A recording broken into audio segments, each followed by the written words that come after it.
Hello students, आज की इस वीडियो में मैं आपको बताऊंगा हरियाणा बोर्ड क्लास 9 राजनीति विज्ञान के इम्पोर्टेंट क्वेश्चन 2024 के लिए। शुरू करते हैं वीडियो को। मैं हूं अजय और आप देख रहे हैं CCL चैप्टर। लेकिन वीडियो शुरू करने से पहले आपको बता देता हूं, अगर आपको हरियाणा बोर्ड के क्लास 9 के किसी भी सब्जेक्ट के इम्पोर्टेंट क्वेश्चन या मॉडल पेपर सॉल्यूशन की वीडियो देखनी है, डिस्क्रिप्शन में प्लेलिस्ट का लिंक मिल जाएगा, वहां से देख सकते हो। उसके अलावा अगर आपको जो है एक वेबसाइट बता देता हूँ, गूगल पर जाकर सर्च कर लेना cclchapter.com। इस वेबसाइट पर हरियाणा बोर्ड के लिए जो इंपॉर्टेंट क्वेश्चन मैं वीडियो बनाता हूँ, सारे क्वेश्चन इस वेबसाइट पर लिखे हुए मिल जाएंगे आपको। उसके अलावा old question paper, model paper with answer की, सिलेबस, मार्किंग स्कीम, सब कुछ मिलेगा आपको इस वेबसाइट पर, तो विजिट करके देख लेना। अब शुरू करते हैं क्वेश्चन को। पहला चैप्टर है हमारा लोकतंत्र क्या, लोकतंत्र क्यों।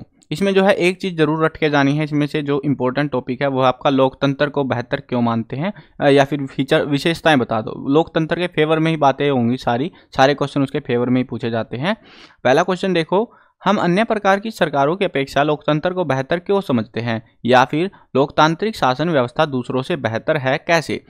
लोकतंत्र की मुख्य विशेषताओं का वर्णन कीजिए। ये सब में सेम सी बातें लिखनी है, कुछ अलग नहीं लिखना। लोकतंत्र के पक्ष में तर्क दीजिए। ये सारों में तुम ये आंसर भी टेप दोगे तब भी काम चल जाएगा, इतना अच्छा प्यारा सा है। बस थोड़ा सा आपको डिजाइन बनाना आना चाहिए, आंसर का पॉइंट बताने अच्छे से आने चाहिए, और इनमें जो है पॉइंट बनाने हैं इन क्वेश्चंस में। ठीक है, देखो पक्ष में तर्क देते हैं कुछ। लोकतांत्रिक शासन पद्धति दूसरों से बेहतर है क्योंकि यह शासन का अधिक जवाबदेही वाला स्वरूप है, यानी कि जवाब देना पड़ता है, चाहे तुम राजा हो चाहे कुछ हो, है ना।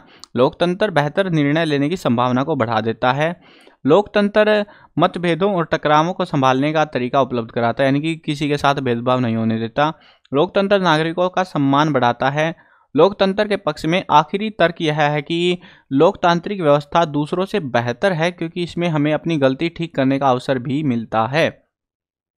अगला क्वेश्चन देखते हैं, कोई दो गुण बताने हैं लोकतंत्र के, या फिर ये और करके मिला हुआ है ना, मतलब ये क्वेश्चन आ जाए ये क्वेश्चन आ जाए, दोनों में सेम आंसर टेप देना आपको। लोकतांत्रिक सरकार की दो विशेषताएं बताइए। विशेषताएं देखो अभी हम इसके फेवर में पढ़ के आए थे ना, लेकिन यहाँ पे सरकार की पूछी है तो सेम सा ही रहेगा। लोकतांत्रिक शासन पद्धति दूसरों से बेहतर है क्योंकि यह शासन का अधिक जवाबदेही वाला स्वरूप है। लोकतंत्र बेहतर निर्णय लेने की संभावना को बढ़ा देता है। देखो ये सेम ही पॉइंट हम टेप रहे हैं, ये अच्छे से ये 5 पॉइंट याद करके जाना अच्छे से, ज्यादातर जगह ये काम आ जाएंगे आपके। लोकतंत्र के दो दोष बताइए।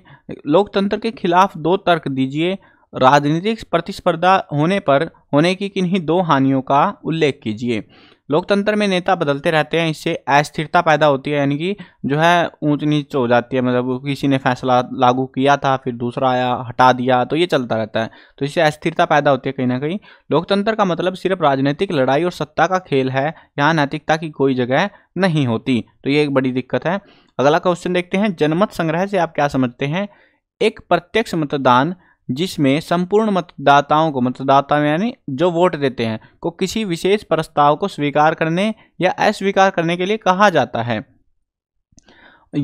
यह एक नए संविधान, एक कानून और एक सरकार की एक विशिष्ट नीति को अपनाना हो सकता है, यानी कि वो कहेंगे इसको वोट देना है, इस तरीके से प्रस्ताव देंगे वो, तो जनमत संग्रह हो जाता है काइंड ऑफ। पिनोसे कहाँ के राष्ट्रपति थे, वो थे चिली के राष्ट्रपति। अगला चैप्टर देखते हैं, संविधान निर्माण। संविधान सभा किसे कहते हैं। भारतीय संविधान सभा ने अपना काम कब पूरा कर लिया था। भारतीय संविधान की विशेषता क्या है, किन्हीं 3 का उल्लेख हमको करना है। हमें संविधान की जरूरत क्यों है, क्योंकि ऐसे तो काबू आएंगे नहीं लोग। भारत एक धर्मनिरपेक्ष देश है, सिद्ध करना है कैसे, क्योंकि यहाँ पे सभी धर्मों का आदर होता है ना, तो कानून में भी लिखा हुआ सारी चीजें वो बतानी आपको। भारत का संविधान कब लागू हुआ, सबको पता होगा ये तो, 26 जनवरी 1950 को। खालिस्तान संविधान सभा के अध्यक्ष थे डॉक्टर राजेंद्र प्रसाद थे अध्यक्ष, आई थिंक। तो डॉक्टर भीमराव रामजी अंबेडकर कौन थे। संविधान सभा में कुल कितने सदस्य थे। दक्षिण अफ्रीका के पहले राष्ट्रपति कौन थे। दक्षिण अफ्रीका कब एक लोकतांत्रिक देश बना। 1931 में भारतीय राष्ट्रीय कांग्रेस का अधिवेशन कहाँ हुआ था। यंग इंडिया नामक पत्रिका के संपादक कौन थे। भारत सरकार कानून खालिस्तान ईस्वी में पास हुआ था। लीगल फ्रेमवर्क ऑर्डर का संबंध किस देश से है। ये के नंबर के क्वेश्चन आपके सारे MCQ टाइप में भी पूछे जा सकते हैं, इनके आंसर्स कर लेना आप अच्छे से। अगला देखते हैं, चुनावी राजनीति। हमारे लिए चुनाव आवश्यक क्यों है। भारत के चुनाव आयोग की मुख्य शक्तियों का वर्णन कीजिए। चुनाव आयोग के 3 कार्यों का वर्णन कीजिए। स्वतंत्र और निष्पक्ष चुनाव, इसकी 3 चुनौतियां का वर्णन कीजिए। यानी कि स्वतंत्र और निष्पक्ष चुनाव में क्या दिक्कतें आती हैं। चुनावी प्रतिद्वंदिता की 3 त्रुटियों का वर्णन कीजिए।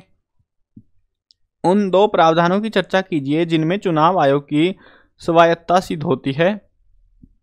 भारत में खालिस्तान वर्ष की उम्र में ही कोई व्यक्ति वोट डालने का अधिकारी हो सकता है, वो है 21 साल। 1971 में इंदिरा गांधी ने खालिस्तान का नारा दिया था, तो किसका नारा दिया था? गरीबी हटाओ, ये नारा दिया था और फिर गरीबी ला दी थी। हरियाणा में न्याय युद्ध नामक आंदोलन का नेतृत्व खालिस्तान ने किया। नेता का नाम बताना किसने किया था? न्याय युद्ध का जो आंदोलन चला था। हरियाणा विधानसभा में कुल खालिस्तान विधानसभा क्षेत्र है, तो कितने हैं वो बताना है। अगला चैप्टर देखते हैं, संस्थाओं का कामकाज। भारत के राष्ट्रपति के अधिकारों को लिखिए। देखो, जब भी आपसे कुछ ऐसा पूछे ना, अधिकार, शक्तियां, कार्य या जो है विशेषताएं, उनको हमेशा कोशिश करना पॉइंटों में। जैसे 3 नंबर का क्वेश्चन आ जाए तो 3 पॉइंट, 5 नंबर का आ जाए 5 पॉइंट, इस तरीके से लिखना है और नंबर टीचर आपको पूरे देंगे। संसद की शक्तियों का वर्णन कीजिए। संसद क्या होते हैं और इसकी शक्तियों का वर्णन कीजिए। सेम ही इनमें लिखेगा, बस इसमें संसद वाली डेफिनेशन और बता देना। भारत के प्रधानमंत्री की प्रमुख शक्तियां और कार्यों का वर्णन कीजिए। लोकसभा राज्यसभा से अधिक शक्तिशाली होती है, 3 कारण देते हुए व्याख्या दीजिए, क्योंकि सारे फैसले तो यही लेती है ज़्यादातर। सर्वोच्च न्यायालय के मुख्य अधिकारों को लिखिए। मंडल आयोग के बारे में आपको क्या पता है वो बताना है। लास्ट चैप्टर है हमारा लोकतांत्रिक अधिकार। संवैधानिक उपचारों का अधिकार भारतीय संविधान की हृदय और आत्मा है, कथन की पुष्टि कीजिए। भारतीय संविधान में दिए गए समानता का अधिकार का वर्णन कीजिए। समानता यानी कि हर कोई एक समान है, सबको बराबर का अधिकार मिला हुआ, वो है ये। भारतीय संविधान में वर्णित समानता का अधिकार का वर्णन कीजिए। मौलिक अधिकार के रूप में समानता के अधिकार की 4 विशेषताएं लिखिए। ये वाला अधिकार अच्छे से याद करना। देखो, मैंने वैसे तो कई सारे अधिकार है, लेकिन ये ही पूछते हैं ज़्यादातर ये टाइम। भारतीय संविधान में प्राप्त स्वतंत्रता के अधिकार की व्याख्या कीजिए। स्वतंत्रता यानी हर कोई को आज़ादी है कुछ करने की, तो उसी के रिगार्डिंग है ये। तो ये क्वेश्चंस जो मैंने आपको कराए हैं ये कर लेना, प्लस में टेक्सचुअल क्वेश्चंस वगैरह भी साथ में पढ़ लेना, आपको ज़्यादा हेल्प मिलेगी और आप अच्छा स्कोर कर पाओगे एग्जाम में।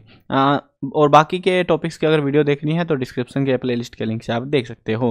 और हाँ, चैनल को अगर सब्सक्राइब नहीं किया सब्सक्राइब भी कर लो, क्योंकि आपको सारी जो वीडियोज़ है क्लास 9 हरियाणा बोर्ड के लिए आपको इसी चैनल पर मिलने वाली है। पर सारी प्रिपरेशन हम इस चैनल पर आपको कराने वाले हैं।